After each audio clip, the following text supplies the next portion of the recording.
film Digital Circus est banni dans les cinémas du Moyen-Orient. Moi c'est Juju et chaque semaine je t'apprends un truc sur l'animation, en plus de moi-même en faire. Le 10 avril dernier, un trailer nommé The Amazing Digital Circus The Last Act est lancé par Glitch Productions, annonçant enfin la conclusion de la série. Mais comme si ça ne suffisait pas, un autre trailer nous apprend que le film sera diffusé sur grand écran. By the way, j'ai mes places, on se revoit au Grand Rex. Petit à petit, tout le monde a eu le droit à sa séance, sauf le Moyen-Orient. Pour des raisons qui restent relativement floues, la diffusion cinématographique est absente de plusieurs pays de la région. Oui, l'épisode sera probablement regardable, mais seulement à sa sortie sur internet. Très vite, les fans se sont enflammés. Des théories ont émergé, notamment sur les lois jugées homophobes. Merci le Qatar de nous avoir spoil qu'il aura du 16 Next. Calmons-nous 2 secondes, rien n'est confirmé. On ne connaît pas la vérité, même si on a tous sa petite idée. Ce qu'on sait en revanche, c'est que The Amazing Digital Circus a déjà subi des censures dans certains pays, il y a même tout un Wikipédia. Et souvent, c'est léger. Par exemple, dans certains pays islamiques, ce sont surtout des détails qui changent. Des tournures de phrases, des références à l'alcool, au porc. Et Glitch a clairement indiqué ne pas vouloir modifier son contenu pour une diffusion mondiale.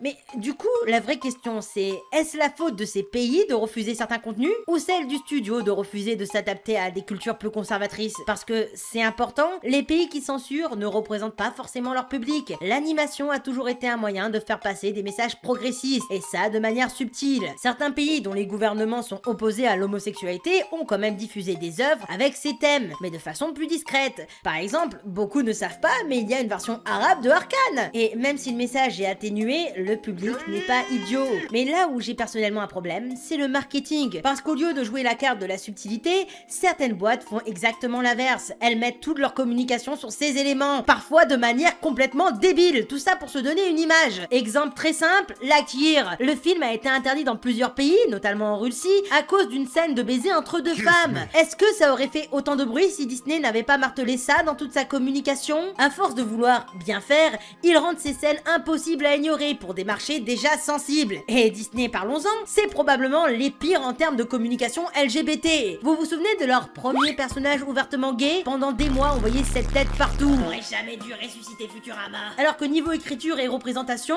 oh c'était faible. Le problème c'est pas le message, c'est la manière. Quand ça devient un argument marketing, ça braque tout le monde. Gouvernement, diffuseurs et parfois même le public. Et au final, qui perd? Les spectateurs. Entre politique, culture et marketing maladroit, la réalité est beaucoup plus nuancée. Bon, le sujet est trop vaste pour en parler entièrement dans ce short. J'en ferai sûrement un deuxième. Surtout que Glitch est dans son bon droit de vouloir refuser. C'est dommage, mais c'est une des rares histoires où l'honnêteté prime. Et si jamais vous êtes dans ces régions, et bah choukran de regarder mes vidéos. Et est-ce que vous connaissez mon ami